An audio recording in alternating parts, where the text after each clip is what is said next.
Me Fala de Você hoje vai falar de cooperativismo. Pode parecer que, quando se fala de cooperativismo, falamos de empresas, grandes cooperativas, quase sempre são as mais conhecidas.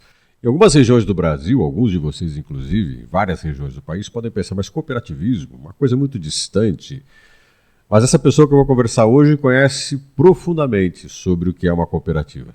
E tem uma defesa enorme desse projeto e forma de organização e produção, principalmente no setor agrícola. Meu convidado de hoje, no Me Fala de Você, é Marcos Zanin. Ele é geógrafo, formado em geografia, tem MBA em gestão de cooperativas, um mestrado também em gestão de cooperativas e tem uma experiência enorme nesse setor. Marcos, obrigado por aceitar o nosso convite, obrigado por estar aqui com a gente na TV Unifatece. E aí me fala de você, Marcos Zanin, como é que você resolveu se transformar de geógrafo num especialista em cooperativas? Fico muito feliz, né, quando eles querem ouvir, quando as pessoas me perguntam essa trajetória minha no cooperativismo, por que disso, por que aquilo. Poxa, fantástico isso, Gilson. Aí você me perguntou em relação ao meu início, de por que eu estou tão envolvido, e eu me considero assim, né?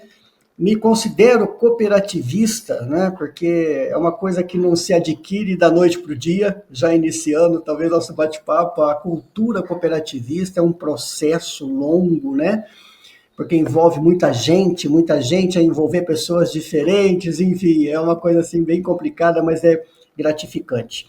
Eu comecei nisso em 1984, mais precisamente, quando eu fui para a Cocamar aí de Maringá, uma das maiores cooperativas do Brasil hoje. Eu fiquei na Cocamar durante 20 anos, Gilson, né, trabalhando ali no Departamento de Recursos Humanos, e depois eu fui trabalhar na área de cooperativismo e eventos, né?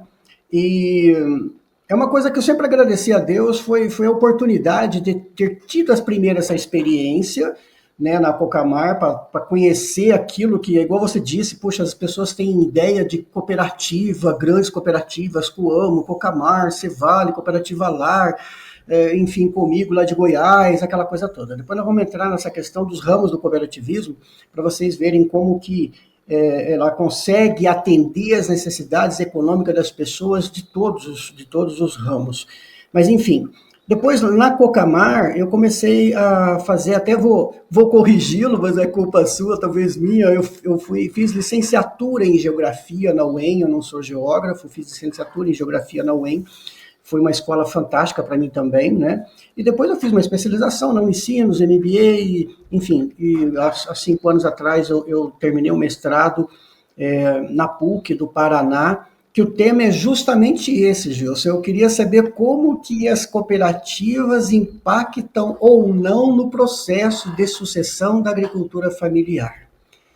Então, isso foi muito bacana, porque eu já presenciava alguma coisa, logicamente, né? Depois, 20 anos depois, eu saí da Cocamar e comecei isso a fazer mestrado. Eu queria compreender melhor esse processo, do que efetivamente a cooperativa contribui, no que não contribui, porque a gente ouve falar que, poxa, mas cooperativas existiam, não existem mais, cooperativas foram constituídas, não existem mais, por que acontece isso? Então, eu queria conhecer tudo isso. Então, foi um pouco aí um resumo da minha trajetória. Hoje já faz mais ou menos umas 3 décadas, só para te passar a palavra, que eu trabalho com educação cooperativista.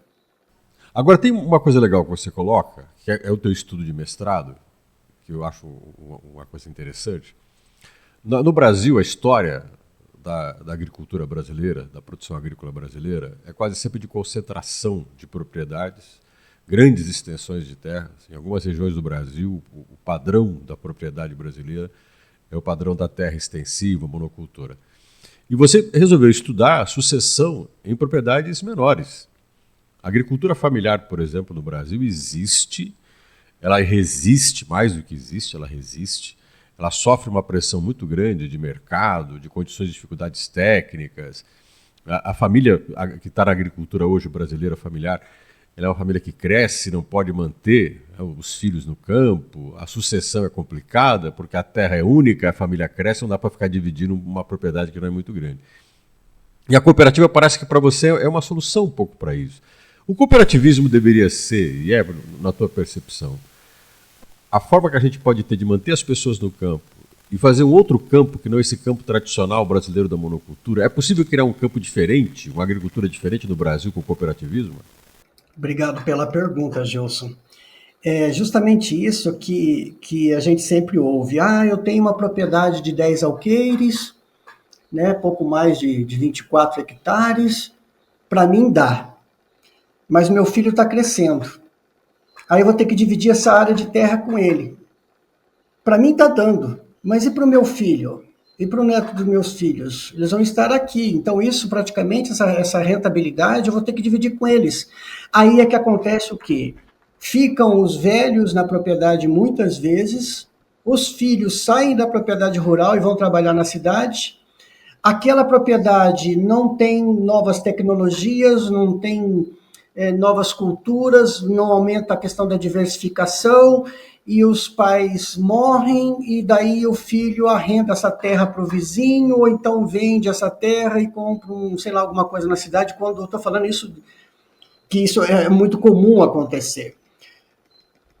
Onde que a cooperativa entra nisso? Né? Aí eu vou citar, Gilson, já um trabalho que eu estou fazendo lá no Mato Grosso do Sul, a convite da Agraer, que é a Emater deles lá. Né? Eles fizeram um convênio com a OCB, que é a Organização das Cooperativas do Brasil, e me levaram para lá desde o ano passado, até no final do mês de agosto, agora eu estou voltando para lá. Acho que não tem cidade no MS que eu não conheço. Eu conheço, assim, de ponta a ponta aquele estado lá.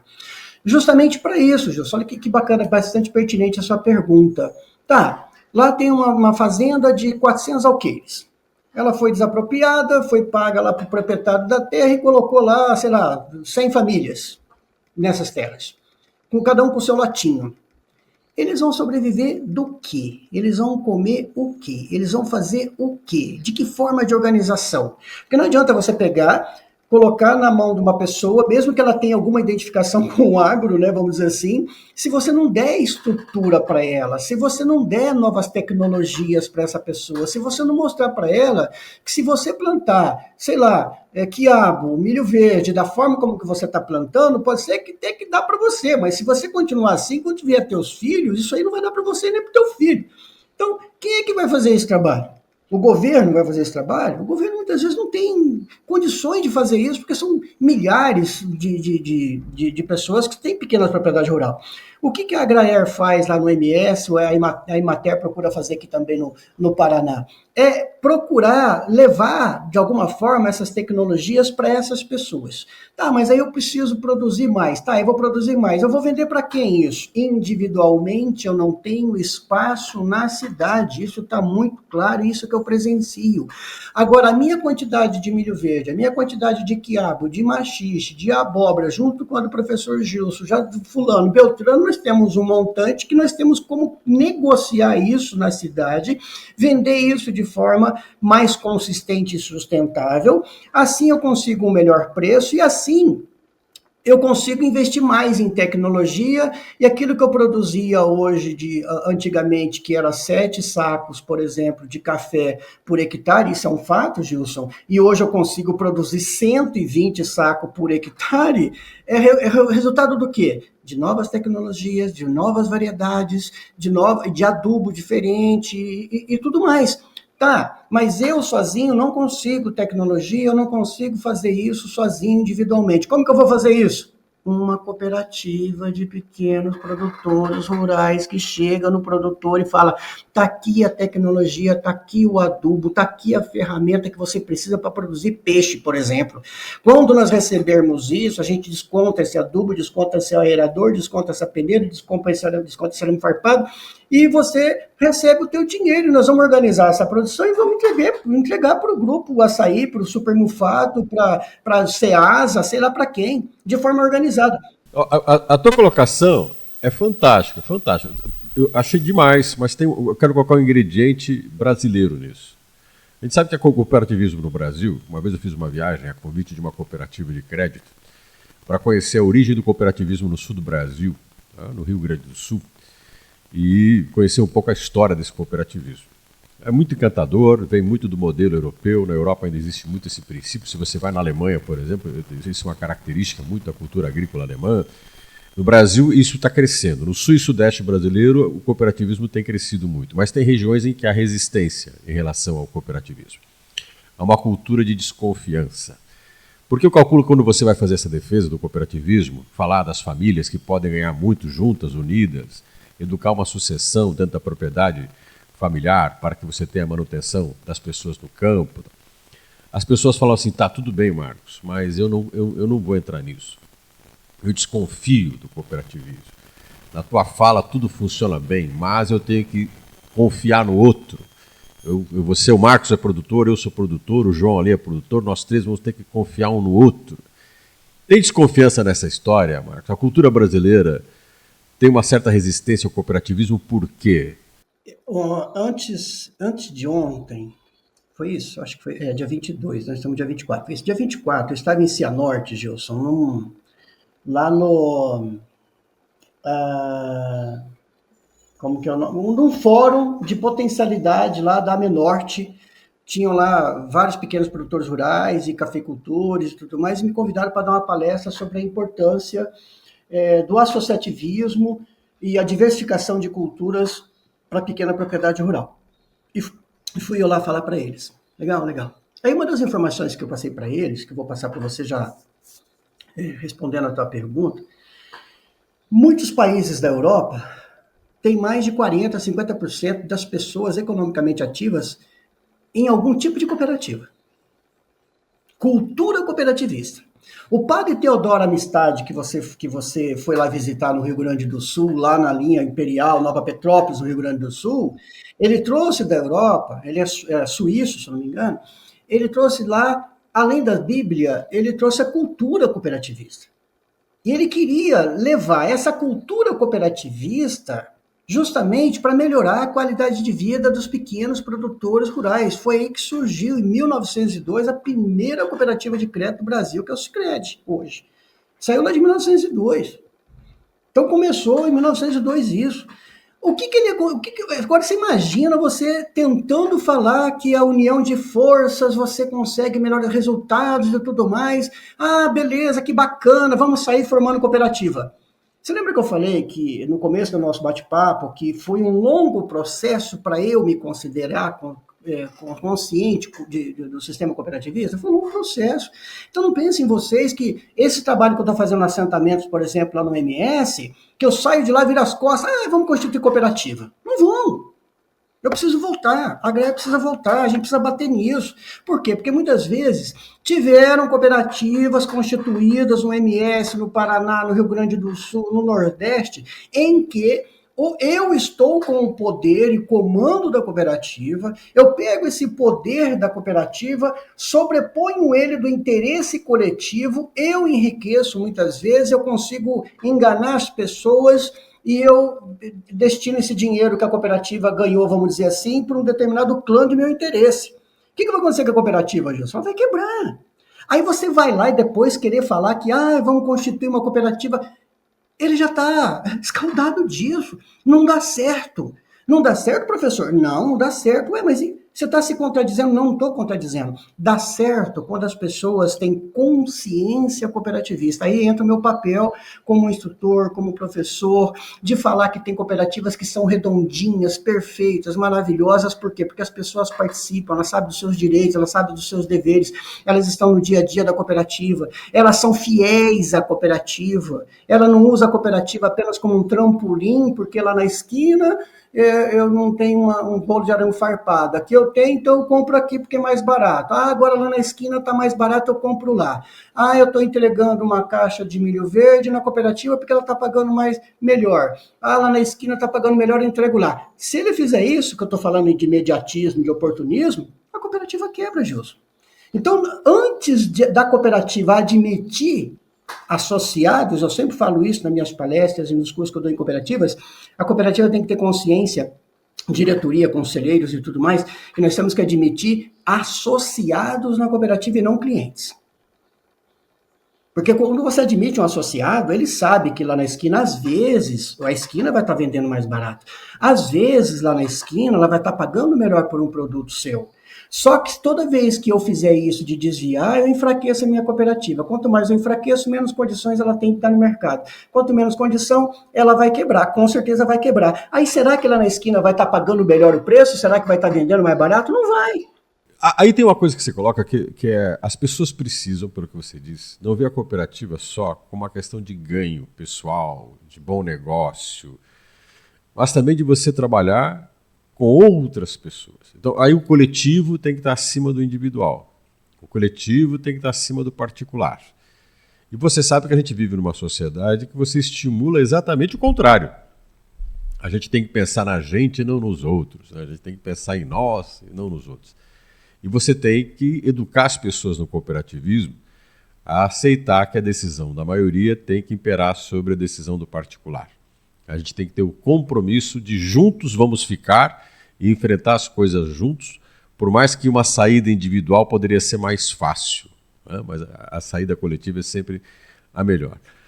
Educar os jovens, educar a sucessão, educar as crianças é fundamental nisso. E é uma coisa que eu também queria emendar com a pergunta que eu queria te fazer em relação ao cooperativismo. Então eu tenho que educar os jovens, eu tenho que educar o adolescente, eu tenho que educar a criança, o filho do cooperado, que um dia também será quem vai assumir a empresa, a agricultura, a propriedade do pai e da mãe. Mas aí tem uma outra coisa, mãe e pai estão envelhecendo. Você tem uma geração de pessoas que estão ficando cada vez mais velhas e ativas. Calculo que nas relações agrícolas também. Dependendo da qualidade de vida que você tem na produção agrícola, as pessoas vão ficar mais velhas produzindo. Você vai ter um encontro de gerações aí. Você tem percebido isso, Marcos, no teu trabalho? Como é que você tem pensado essa ideia de preparar o jovem para herdar esse pensamento cooperativo, cooperativista, mas também com alguém que vai ficar muito tempo no cooperativismo, que é a pessoa da terceira idade? Como é que é isso? Quando eu fiz a dissertação do mestrado, Gilson, eu peguei a cooperativa Lar como estudo de caso. Então eu queria, foi fatores determinantes da sucessão da agricultura familiar sob o aspecto da identidade cooperativa. Foi esse o tema da minha dissertação de mestrado, estudo de caso cooperativa Lar. Eu entrevistei 27 famílias de produtores rurais, pequenos e médios produtores rurais, no oeste do Paraná. Santa Terezinha do Itaipu, Medianeira, Matelândia, Itaipulândia, enfim, aquela região toda ali. E justamente isso eu ouvi quando eu estava entrevistando e conversando, que foi um estudo qualitativo, conversando com os produtores. Professor, mas quando eu chego aqui para falar de cooperativa, eu tenho resistência com meu filho. Quando meu filho chega com uma nova tecnologia, eu admito que eu tenho resistência de deixar ele trazer essa nova tecnologia para cá, porque há esse embate. Eu aprendi isso com meu pai, agora ele está trazendo uma coisa nova aqui, então eu fico receoso de deixar, porque... Então tem tudo isso realmente. Sabe, Gilson? Eu fui fazer esse trabalho, repito, desculpa a redundância desse trabalho no Mato Grosso do Sul que eu estou fazendo, é bastante interessante porque são cases interessantes para mim. Assentamentos que eu fui, que tinham lá 260 famílias, um dos casos lá perto de Campo Grande, tinha 15 pessoas presentes no local, me ouvindo falar sobre associativismo, Gilson. E sabe quem eram essas 15 pessoas? Os velhinhos. Aí eu mesmo perguntava, cadê tua esposa? Cadê o teu filho? Cadê teu adolescente? Ah, meu filho não quer ficar na propriedade rural. Mas por que ele não quer ficar na propriedade? Eu provocava eles, mas por que eles não querem continuar na propriedade rural? Porque ele não está errado. Não está errado, professor? Claro que não. Ele não vê viabilidade econômica, ele não vê viabilidade de crescimento, ele não vê viabilidade de constituir uma família aqui nos 6, 7 alqueires, por exemplo. O que ele está fazendo? Está ganhando salário mínimo numa empresa na cidade e vai estar vindo dormir aqui. Então, aí respondendo a sua pergunta, como é que a gente trabalha essa questão da conscientização do trabalho? Se eu não mostrar para ele, não é, eu aprendi na PUC, aprendi na Unicinos, aprendi na USP, aprendi na UEM e tudo mais. Bacana, foi importante? Muito, não estou dizendo que não é. Né? Mas, se você não mostrar para eles realmente que lá numa propriedade X, lá na cidade tal, tá lá uma família com 6, 7 alqueires, com 2, 3 famílias na mesma propriedade, e ganhando 3, 4, 5, 6 vezes mais do que você trabalhar na cidade para alguém, se você não provar isso, não mostrar, aí quando você fala sobre isso, eles começam, até se arrumam na cadeira, Gilson. Nossa, então se a gente fizer isso assim, a gente vai poder manter nosso filho, ou pelo menos incentivar. Porque eu não estou dizendo que uma propriedade rural, você tem lá Eu estou lá com 3 filhos pequenos e eu mostro viabilidade econômica, a gente participa de uma associação, de uma cooperativa, está redondinho, a gente está conseguindo sobreviver. O que garante que essa criança vai continuar na propriedade? Ela não se identificou com o agro, ela quer ser dentista, ela quer ser torneiro mecânico, ela quer ser eletricista, ela quer ser, sei lá, médico, quer estudar fora. É natural isso acontecer, de mesmo com a viabilidade, os filhos saírem da propriedade. O que eu estou dizendo é que muitas propriedades que eu visitei, Gilson, está lá um menininho que eu converso com ele, o que você quer ser? Eu quero fazer zootecnia, porque a gente não tem suínos aqui ainda, isso aconteceu lá na dissertação, a gente não tem ainda suinocultura, mas a gente quer montar aqui um barracão aqui para poder produzir suínos, e daí eu trabalho aqui na propriedade com o meu avô e com o meu pai, e daí eu posso prestar serviço para outros produtores, porque a zootecnia trabalha com alimentação de animais e tudo mais, eu quero trabalhar isso. Então, eles estão, desde pequenininho, fazendo essa motivação, o processo de sucessão está acontecendo naturalmente. Agora, quando não tem essa união familiar e quando não tem essa viabilidade econômica, como é que vai acontecer a sucessão?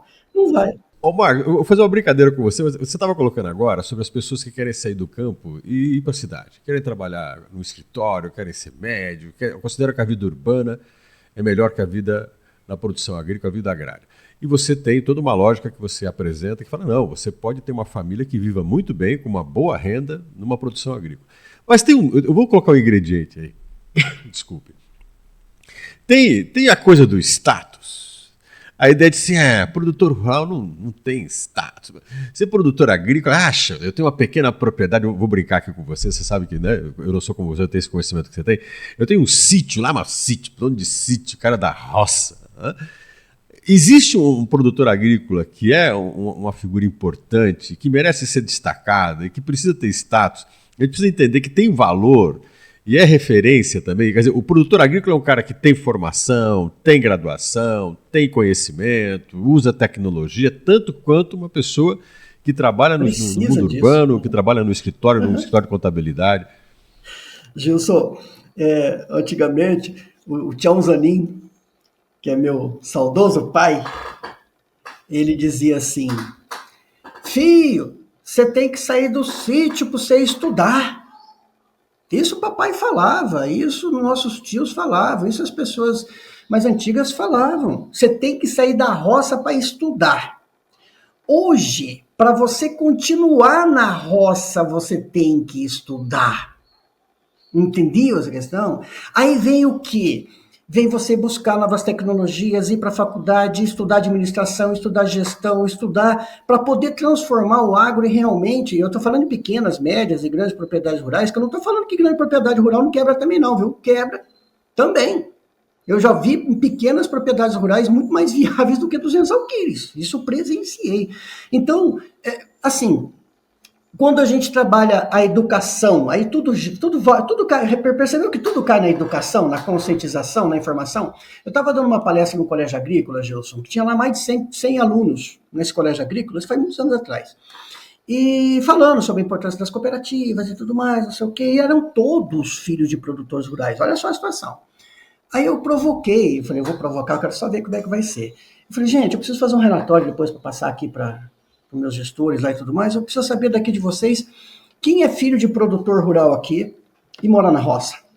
Eu já sabia que todos moravam na roça, eu já sabia que todos eram produtores rurais. Gilson, tinha mais de 100 e poucas pessoas lá.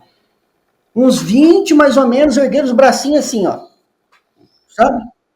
Não. Oh, envergonhado. Você imagina o que eu fiz depois? Eu caí na alma dessa molecada. Imagina. Aí eu comecei.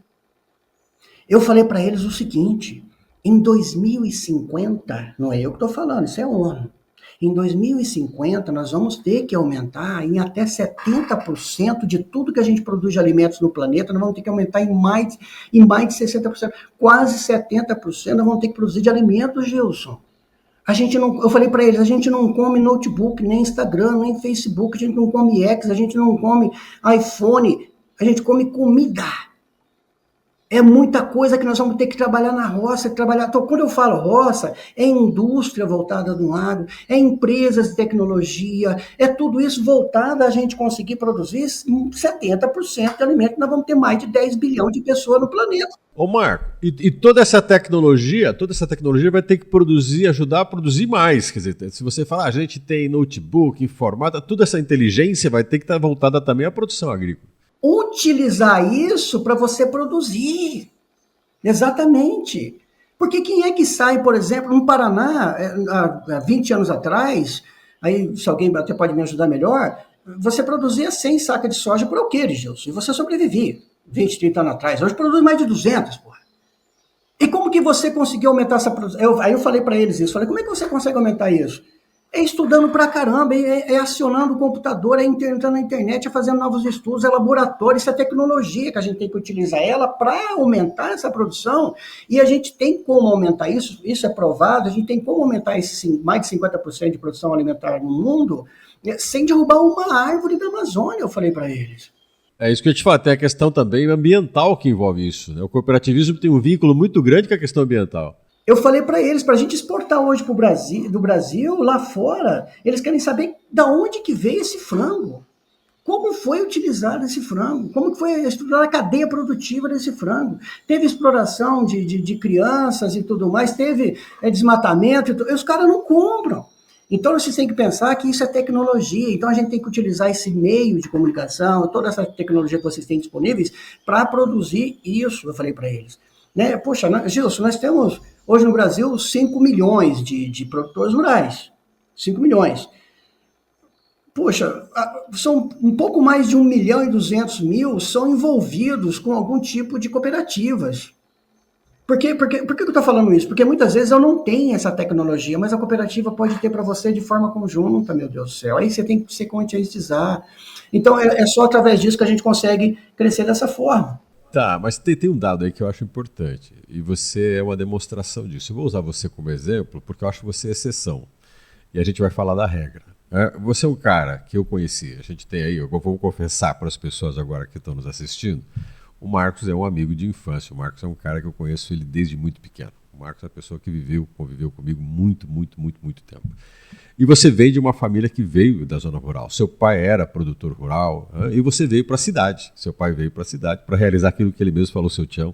Vamos botar o filho para estudar e ele veio para a cidade. Contudo, você é um cara que sempre manteve um pé no campo. Eu conheço você sempre um cara que adora a propriedade rural, você adora a produção agrícola, você já mexeu com piscicultura, você trabalhou muitos anos com cooperativismo, mas você gestou já a propriedade agrícola, você é um cara que gosta do negócio. Hoje você mora na cidade, mas uma cidade pequena, muito próxima à área rural. Só que a grande maioria dos brasileiros estão distante do seu perfil. A maior parte das pessoas não conhecem nada de produção agrícola, abrem a sua geladeira, comem os seus alimentos, não tem a menor noção do que vem e de onde vem, mas você também tem muita gente hoje que é filho de produtor agrícola que também não conhece nada de produção agrícola. E você está falando de assentamentos. Tem muita gente hoje que tem terra e não conhece nada sobre a terra. Como é que você educa quem não é filho de produtor a produzir? E como é que você faz com que a produção rural seja algo que interesse a quem muitas vezes sequer tem noção e desconhece completamente essa produção? A produção da própria vida, do próprio alimento, da própria existência da pessoa.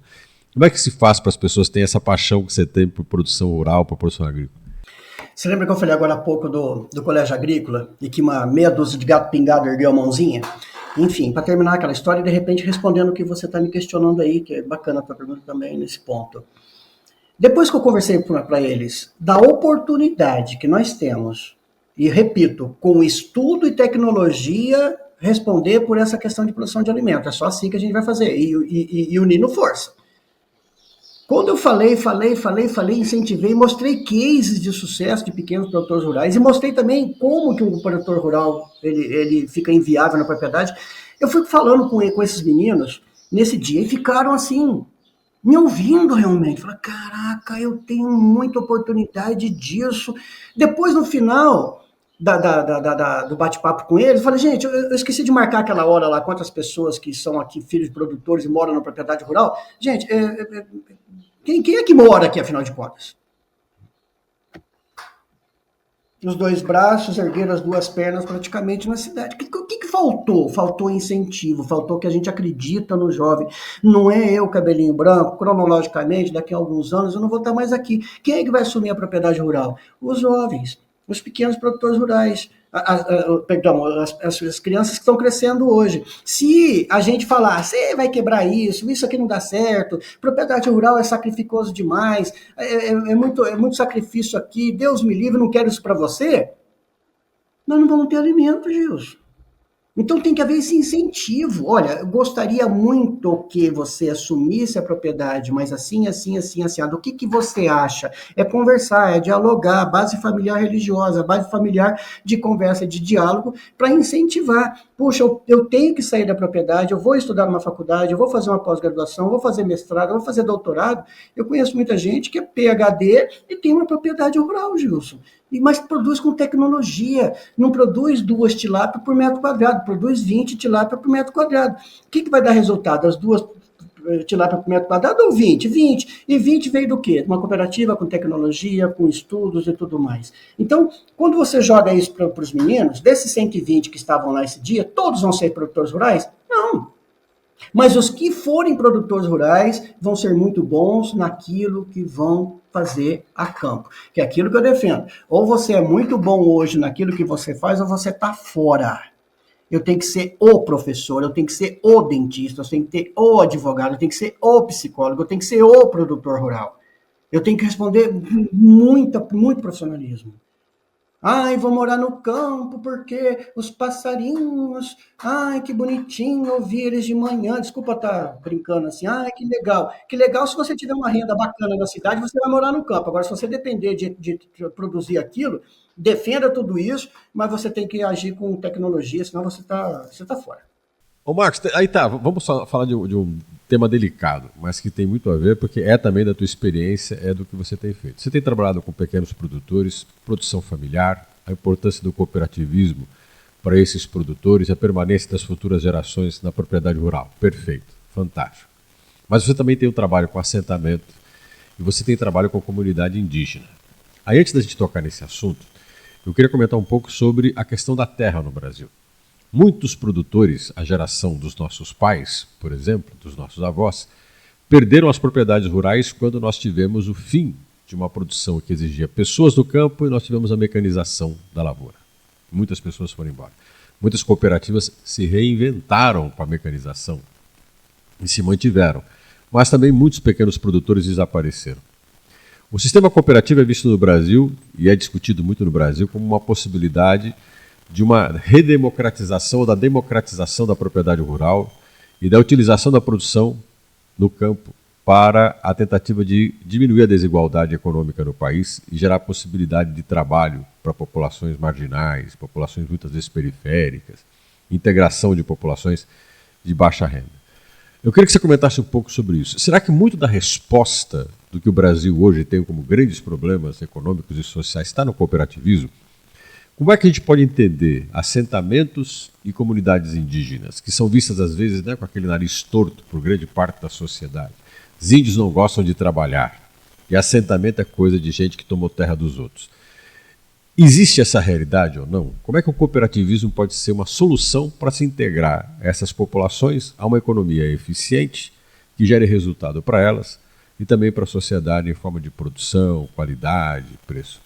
Como é bom a gente estar a campo, Gilson, como é bom a gente pegar tudo aquilo que a gente aprende nas faculdades, que, repito, é extremamente importante, todo esse estudo, mas tem muitas coisas que só a prática é que faz você corroborar, muitas vezes assim, com aquilo que você trouxe de informação numa faculdade. E esse casamento é extremamente perfeito. Índio é vagabundo. Índio não trabalha. Assentamento porque foram lá invadir e tudo mais, não sei o quê, tudo vagabundo, os caras não produzem, não sei o quê, não sei o quê. Tá bom. Vai lá, para depois você abrir a boca. Vai lá conhecer uma aldeia indígena como eu conheci. Tem índio vagabundo? Tem. Tem professor? Tem. Como tem advogado vagabundo, como tem vereador que não deviam estar lá, prefeitos que não deveriam estar lá, que professores que estão apenas com um título, então pouco se lixando com a questão educacional e tudo mais. Existem professores e professores, advogados e advogados, psicólogos e psicólogos, produtores rurais, e índios. Tem muita aldeia que eu conheci no MS, aliás, eu tive a oportunidade, não sei se eu já falei isso para vocês, Gilson, de ter a oportunidade de dar o primeiro curso da minha vida numa tribo, lá numa aldeia indígena, que ela tem que chamar agora assim, né? Uma aldeia indígena lá perto de Campo Grande, lá em Terenos, outra lá em Ponta Porã, enfim, eu estive lá, vendo a realidade. Tem pessoas assim que não trabalham, não estão nem aí esperando uma cesta básica, esperando não sei o quê, tem também, como tem também os brancos que eles chamam lá também. Então vai lá primeiro para você. Tem muitos produtores rurais produtivos que estão entregando alimentos em escolas para o Programa Nacional de Alimentação da Agricultura Familiar, que é o PNAE, né, que estão lá produzindo e estão lá entregando e recebendo seu dinheiro. Através do quê? De uma associação, de uma cooperativa, do associativismo que está organizando isso. Tem índio assim? Tem. Como tem assentado assim também. De braço cruzado, esperando que alguém chegue lá com uma semente, com uma muda, com adubo e tudo mais, e se deixar, quer que o cara até produz para ele. Tem assim, professor? Tem também.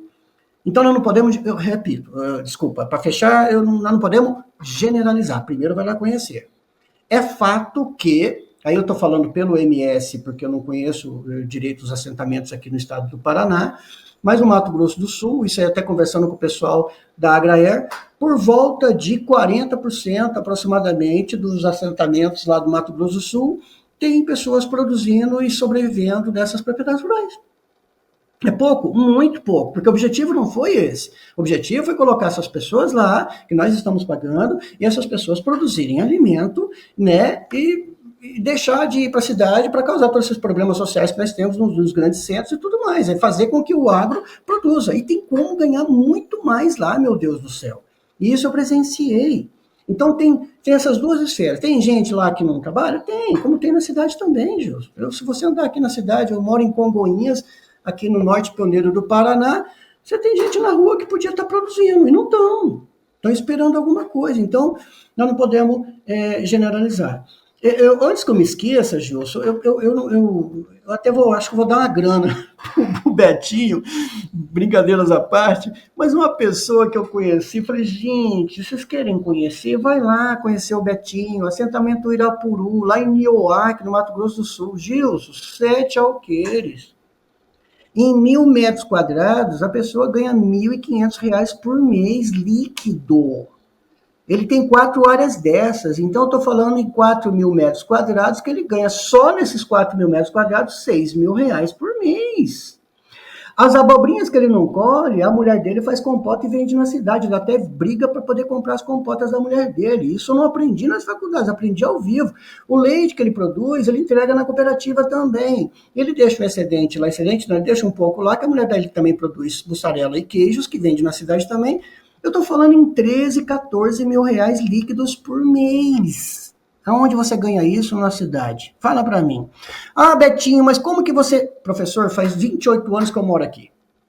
Nos últimos 3 anos é que eu vi, puxa vida, como é bom trabalhar naquilo que você está produzindo, aquela produção, e saber que você vai receber isso, e eu estou vendo que agora a gente está feliz. Por que a gente está feliz? Ele fala assim, está lá para quem quiser conhecer. Porque ele começou a participar da cooperativa Coplaf, que é lá de Terenos, na região de Campo Grande, que lá manda lá a tecnologia para ele, manda esse adubo que eu falei para você, está lá os estudiosos fazendo a produção tudo com gotejamento, ele tem a água do poço artesiano que ele pagou, ele tem energia solar que ele pagou, e ele está feliz ali. Então tem esses cases fantásticos. Já passo. Aí você vai do lado, está abandonado. Entendeu? Está ali, com o mesmo solo, mesma quantidade de terra. Ele falou, professor, você não quer comprar essa propriedade aqui do lado? O cara está vendendo. Está lá parado. Então, tem propriedades paradas, inviáveis, que poderiam estar produzindo, e o Betinho está lá. Poxa vida, gente. Então... Ô Marco, fechando, cheguei ao fim, mas eu preciso que você feche com uma coisa que eu acho que esse é o ponto que você está falando. Você falou das 2 propriedades. Uma é Betinho, né? Trabalhando muito, desenvolvendo um baita trabalho, crescendo, tendo renda. Uma propriedade idêntica do lado, abandonada e parada. Então você me coloca assim, as pessoas fazem toda a diferença. E nós estamos conversando de cooperativismo, né? Eu queria que você fechasse associando essas duas coisas. Você que curte cooperativismo, estuda isso profundamente, e quanto mais você vai trabalhando, você vai conhecendo gente. Eu acho um barato assim, conversar com você é conversar de gente, de pessoas, né?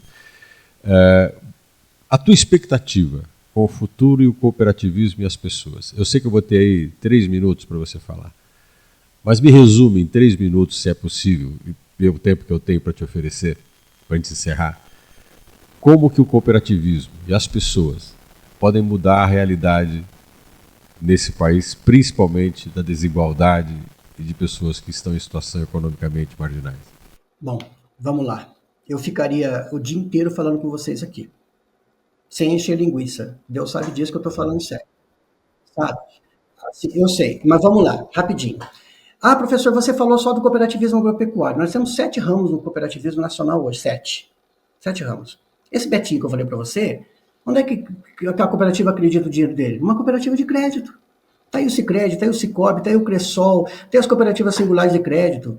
Eu fui para Goiânia no ano passado e conheci uma cooperativa lá do ramo especial, que tem os catadores de papel que pega esses reciclados e leva para uma cooperativa para poder fazer artesanatos e papelão e tudo mais, não sei o que, e vender.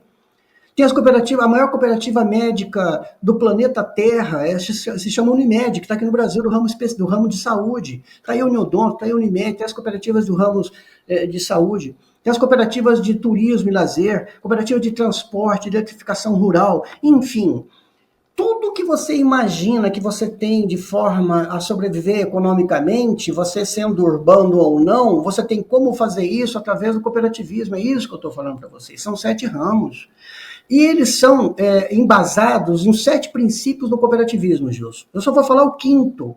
Educação, formação e informação. Aí, respondendo a sua pergunta, como que as cooperativas vão sobreviver? Educação, formação e informação. Como que elas têm processo democrático? Educação, formação e informação. Como que o cooperado tem a certeza de que ele tem que ser fiel à cooperativa? Porque é educação, formação e informação. É trabalhando em educação, trabalhando em informação, trabalhando conscientização. Aí nós estamos falando das nossas crianças, aí as cooperativas têm que trabalhar isso internamente com os filhos dos produtores, com as esposas dos associados e fazer um trabalho muito grande nisso. Nós não temos professores de cooperativismo, Gil, são muito poucos que fazem esse trabalho de conscientização. Por isso que muitas vezes a sociedade tem essa imagem deturpada de cooperativa é só grande cooperativas. Não. E cooperativa do ramo especial, por exemplo, trabalham com deficientes físicos, mentais, que estão lá procurando um espaço na sociedade que individualmente ela não consegue. Isso não é romântico, não, é fato. Então, é uma coisa assim que nós temos que aumentar, porque só 8% aproximadamente da sociedade brasileira faz parte de algum tipo de cooperativa, só 8%. Nós temos que aumentar isso. Tem aumentado? Tem, mas tem que aumentar com consciência para que as pessoas realmente possam fazer com que o presidente que está hoje ele não vai estar mais amanhã. Alguém vai ter que suceder. Quem é que vai suceder? Tem que ter uma pessoa consciente para poder fazer isso. Então, a resposta é que a gente tem a muitos problemas da sociedade, problemas sociais na cidade, tem que ser resolvidos através de uma cooperativa, por exemplo, habitacional, e as pessoas não conhecem isso, infelizmente. Marcos, muito obrigado pela tua presença, obrigado pela tua conversa, agradeço demais, fantástico falar com você. E sucesso em tudo que você fizer. Eu sei que o que você está fazendo é uma resposta para muitos problemas e para muitas pessoas. Obrigado, Marcos. Obrigado pela oportunidade, obrigado a vocês e, poxa, foi muito bom falar com você, meu irmão. Um abraço para você, beijo a todos, obrigado. E hoje nós conhecemos o Marcos Zanii, cooperativismo, uma figura importante e um trabalho fundamental. É nessas experiências que nós nos moldamos em pessoas e podemos construir, através das pessoas, uma reflexão sobre o que nós queremos e nós somos. E eu quero resgatar na conversa do Marcos uma coisa fundamental. Às vezes, 2 lugares têm destinos diferentes por causa de pessoas. Uma propriedade pode gerar muita riqueza, muito resultado, muita resposta. Em outros lugares, o abandono, o descaso, o problema. Seres humanos fazem uma grande diferença e eles mudam lugares. Os lugares não predeterminam as pessoas são capazes de fazerem dos lugares algo muito melhor do que eles são. E para isso, a gente tem que educá-las, nós temos que educar, como diz o Marcos, informar, formar, qualificar as pessoas para que elas sejam resposta e superem seus problemas. Até o nosso próximo encontro.